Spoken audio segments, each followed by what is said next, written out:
The IEC must tell this court where it gets the authority to implement Section 47.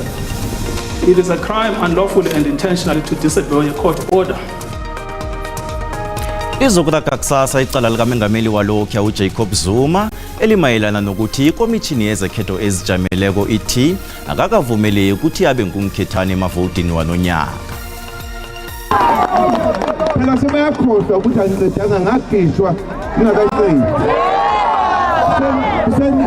Usenento ufana ngoyiqedela lapha. Kani umengameli walokhu uJacob Zuma uthena kakhuluma nabasekeli bakhe wathi akhange acedelele umengameli bakhe yeke-ke leli lithuba lakhe.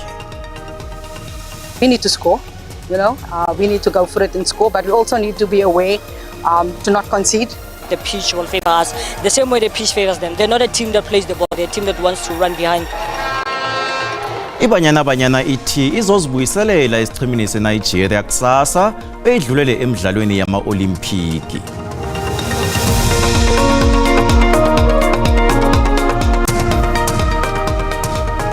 Kwaba kuhle ukuhlanganiswa zindaba godu ku SABC 1 ngesiNdebele lotshani.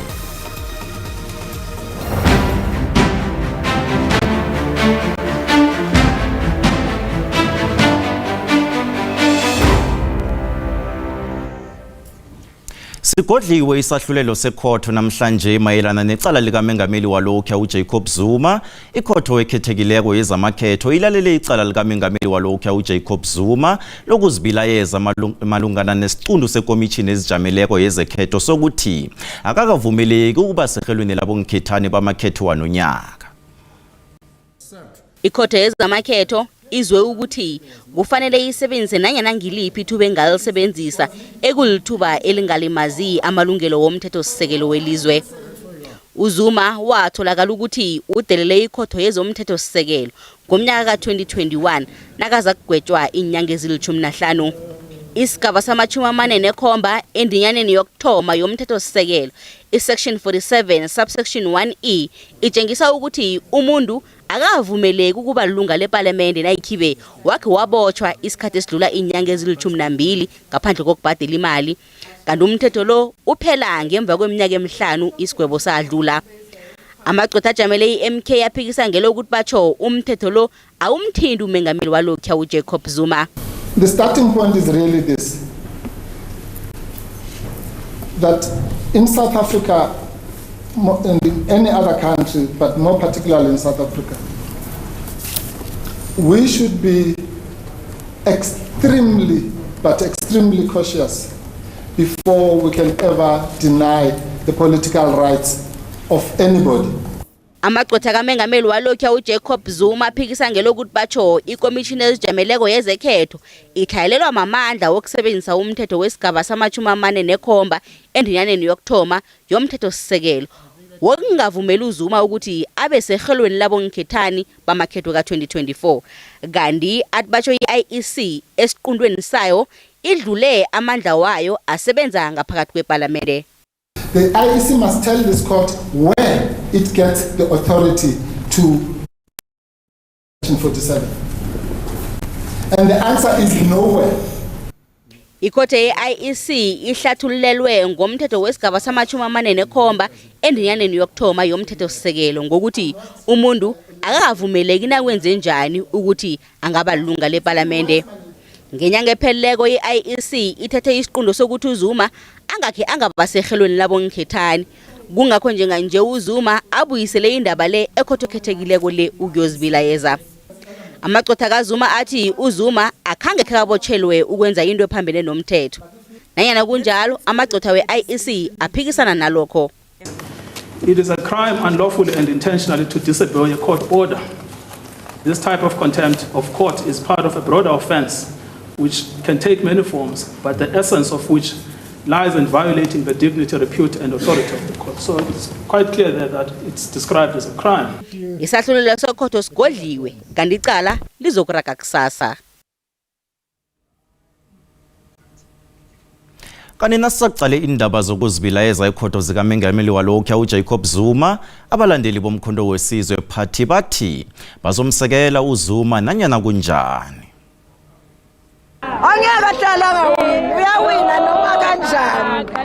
Abalandeli be-MK Party baphume ngobuningi babo bafahla izulu bayokuchagala ngaphandle kwekhotho bayokusekela umengameli walokhu uJacob Zuma njengoba nabekasekhotho nje.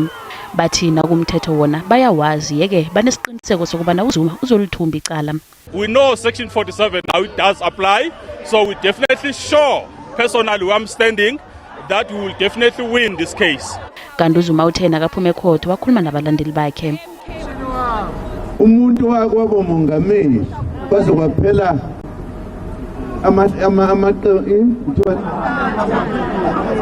amahlandla amabili. Yebo.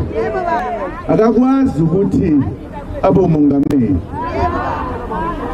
Kodwa abantu abaningi bethe siyamfuna. Ubani uzophila? uZuma uthi isizathu sokuthi abuyele eParliament ukuthi kunomsebenzi kufanele uqedelele. Mawuya ke kunomfana wasenkandla. Akayiqedanga lethu what? 210. Akayiqedanga. Angeni mina kuleso sibalo. Akayiqedanga uma nje bangathi abantu mfana uthuma. Akekho uzomvimba.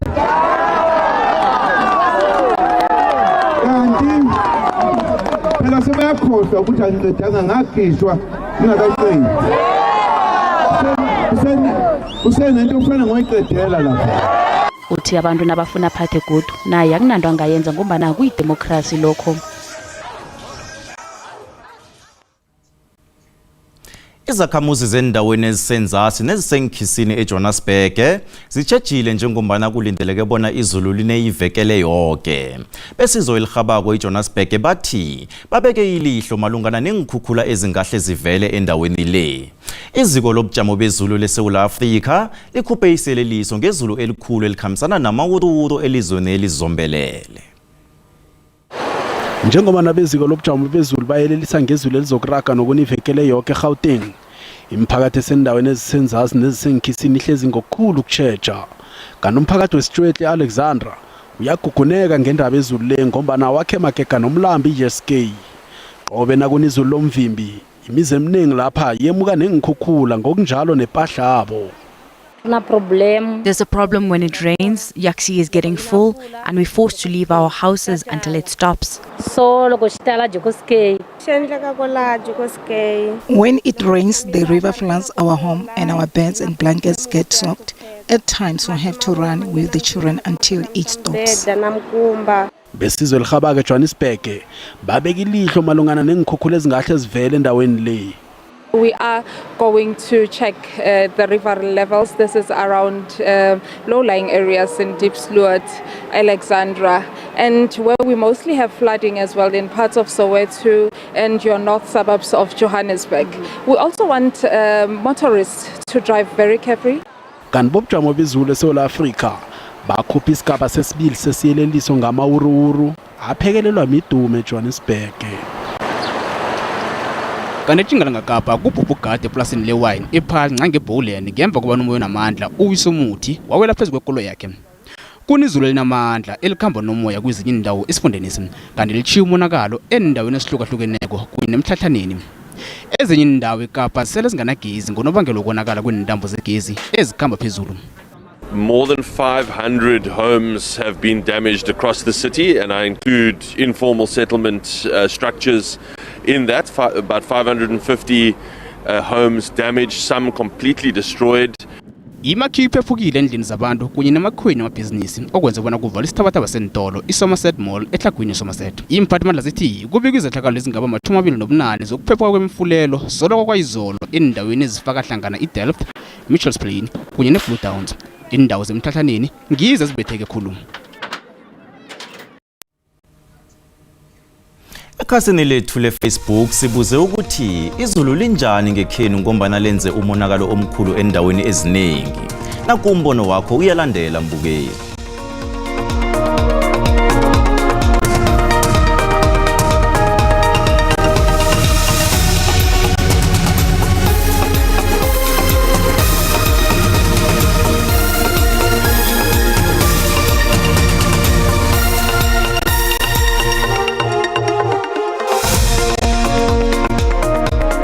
Ya izulu siyalifuna ukuthi line mara ngendlela lina ngakhona izulu lamalanga la liyathusa kulwampa mali dumafuna. Thina best expert eshele apha kokhiba isasiphethe kakuhle nokisana kakuhle. Lula ngikhona eMpumalanga esekhonda lilokuline kusuka ngeSaturday namanje lokuliyana lina nje kakhulu.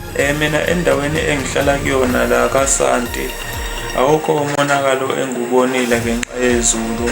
Ngibona kuyinselelo ebalekile ukuba umphakathi ufunde kabanzi malana nokuguquguquka kwesimo sezulu ukuze kugcineni kugwemeke inhlakelele ezingenasidingo ezigcina zidlula nemphefumulo yabantu abaningi. Ngapha ngethembisile municipality ngeveza ubuhle lona lisayithela mara umonakalo ongakwazi khe wenzeke. Nale mfula esijwayele ukuthi siyibone imncane njengamanje uma ngabe lini izulu kufanele siyiqaphele impela. Liyana kwasimembiwa namaphethelo namkhana mazomba ngeke salikhandela neto kukhona ke selingoni namkha ngamotsha. Umbono wonke wombukeli iSABC ayikazi ukuthwesa umlando wokuziphendulela ngombono wombukeli. Nasibuya entolo.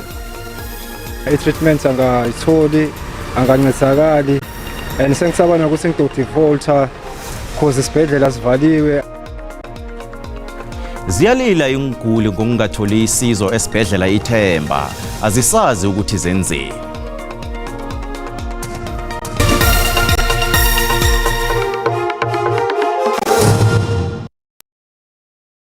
At Wimpy, we're all about our great tasting burgers, chips, and shakes. And we're all about...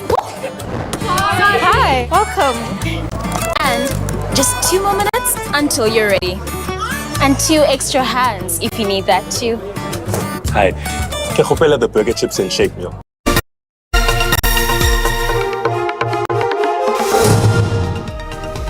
Sisola kanindaba lapha kani indaba ezi ziyatholakala ku YouTube, SABC Plus na ku Facebook. Sisavaliwe isibhedlela iThemba kaBhokweni hlanu ku-White River eMpumalanga. Abasebenzi kunye nabodokotela besibhedlela lesi bangale umsebenzi iveke epheleleko ngemva kokusahlelwa bekubethwe abodokotela abane sichema esizibiza ngeBusiness Forum. Ama-union wabasebenzi bezempilo athi amalunga wabo azokubuyela emsebenzini nakuphela ukuhlolwa ivikeleko esibhedlela lesi. iBusiness Forum ithumbe amalunga webhodi yabaphathi nengikhulu amahlandla asithandathu enyangeni ezimbili ezidlulile ithi ifuna amathenda ivikeleko liqinisiwe esibhedlela. Yara ukujikiswa kwenguli ngombana abakho abodokotela nabonesi esibhedlela iThemba. Ama-union ajamise amalunga abo esibhedlela iveke epheleleko. Inguli nalabo abafuna isizo elirhabekileko ngibo ababethe kakhulu. Ngibe esibhedlela angalitholanga lisito bengobonana nadokotela namuhla kodwa siyade ngichamuke esipelanyana. Masho ukuthi bavalile lana i-treatment angayitholi angancedakali and sengisabana ukuthi ngidodevolta cause isibhedlela sivaliwe angathi siyocala nini ku-operator siyalimala kakhulu nje singumphakathi. Bambala abasebenzi abakhona esibhedlela lesi inguli eziphatheke kakhulu zifudusele kwezinye imbhedlela ezizeleko nazo. Iwodi yalabo abazokubhibhula elisebenzako kanti linenguli ezili-14 kunye nelalabo abagula ngokomkhumbulo. Ama-union athi ivikeleko labasebenzi liqakathekile kanti liqinisiwe. Undunankulu eMpumalanga uRefile Mthweni Tsipane kunye nosomkhandlu wezempilo uSasekani Manzini bahlangene nabaphathi besibhedlela kunye nama-union. Asebenzi ke ngokuya kwalesimo esisibhekene naso sikhulumile nabo ngikhulumile nabo sivumelene ukuthi ngolosithathu sizohlala nekomiti inyane elincane bazabe baliqophile nemanagement ala nesibhedlela sibukeke le risk assessment nabo sisho ukuthi lokhu sokuyenza nini lokhu sokuyenza nini ukwenza khona ukuthi siqinisekile ukuthi uma babuyele emsebenzini izehlakalo ezifana njengalezi anyeke zisayenzakala. Nakusenjalo ama-union ajamile ngelithi amalunga abo azokubuyela emsebenzini nasebanelisekileko ngezokuphepha. Sithabende lento bayibita ukuthi risk assessment so that sitobona ukuthi ngikuphi la itindzawo la abasebenzi lethi babeka khona engcupheni so that sitokhona kuvumelana ukuthi nakungavaleka letindzawo leto kumbe nalama gaps lawo singakhona ukuthi sibuyele emsebenzini. Solo kwevike epheleleko ngelesibili isibhedlela besingasebenzi ngokupheleleko kanti sifumene incwadi yekhotho ekhandela isiqhema sensikazi Business Forum bona singene esibhedlela.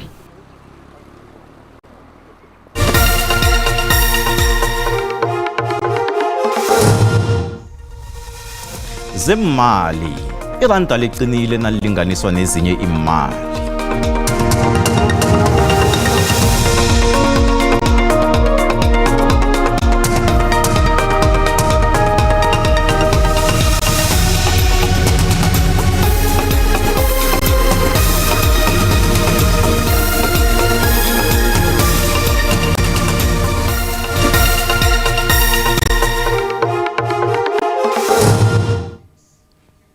Ibanyana inethemba lokuthi izozibuyiselela nayibambana neNigeria eLoftus Versfeld kusasa Iindaba emidlalweni womzombe wesibili wokuhlungela imidlalo yama-Olimpiki. Isiqhema sikaDesiree Ellis sabeka irekhodi elihle lokuba siqhema sokuthoma senaga esakhona ukufika esigabeni sokukhiphana emidlalweni yebhigiri yephasi ngesikhathi iphaliswano libanjelwe eAustralia neNew Zealand ngomnyaka opheleleko. Ngileli hlandla ibanyana ithi zimisele khulu. Emidlalweni womzombe wokuthoma iNigeria ithumbe ngegondelo linye elizeni eAbuja. Nanyana kunjalo abadlali bebanyana banethemba lokuthi ukudlalela ekhaya kuyobakhuthaza ngombana kuzabe kuzele abalandeli babo bunqopha.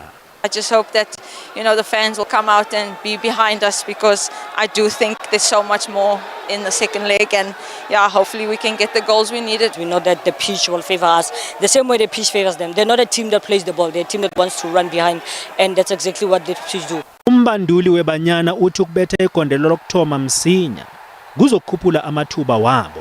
We also need to be aware to not concede and make sure that we score first, to get the game back on even keel and then try and control it, which we did a lot in the second half, but we should start the game, the next game going like that. Ngomunye umdlalo wephaliswano likusasa iMorocco yokubambana neZambia eRabat emidlalweni womzombe wesibili. iMorocco inamathuba amaningi ngombana emidlalweni womzombe wokuthoma ithumbe ngamagondelo amabili kelilodwa. Munye umdlalo we-DStv Premiership odlalwa iveke le. iMamelodi Sundowns ibambana neCape Town Spurs e-Outlawn Stadium kusasa ebusuku. Iloftus uyilo Hamad.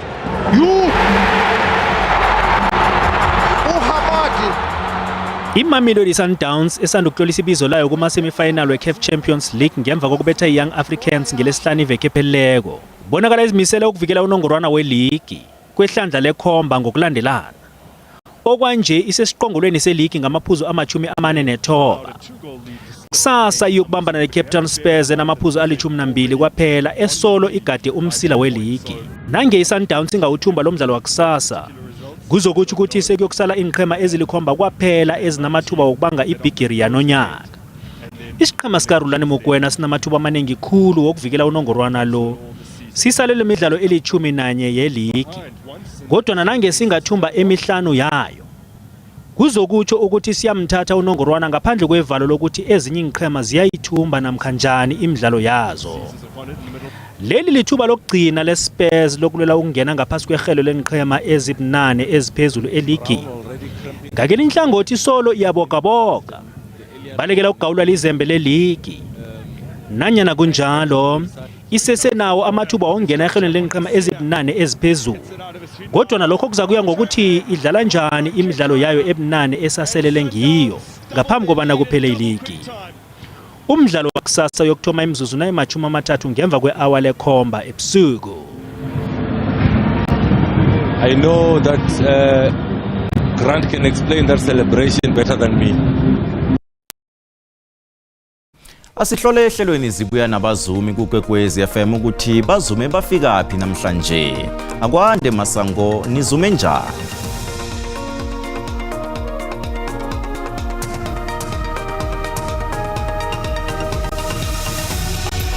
Asithokoze indaba ezitha uzangakithi nje nathi esidosa ngayo phambili ngeyona leyo mbango wekhotho la ikomishana eyongamela amakhetho begade isekhotho khona nehlangano yomkhonto wesizwe. Umbango ngewokuthi ususiwe-ke ehelweni labonkethani obegade ngumengameli waphambilini osele alilunga le-umkhonto wesizwe. Sizokhulumisana nongkhethani ozijameleko u-Anele Mda ukuthi ubhinqe njani njengoba kutshinga emakhethweni nje ungumkhethani ozijameleko. Sokuqala nayona le yesibhedlela salapha eThemba ekuthiwa abaguli basele babodwa ngemva kokuthi abasebenzi bangale umsebenzi. Lesihlangana nalezi esiziphetheko aloke isiNdebele ngoba sithi amehlo akaphathelwana thina ngamehlo siqalile la indaba zona abalaleli sobethulela zona-ke sekukudla kwendlebe kusukela nge-hour lesithandathu indaba ezinto. Kusasa bakhona abalingani bethu bamaswati ubujamo bezulu buyalandela ngobusa imathebula iukhubungile.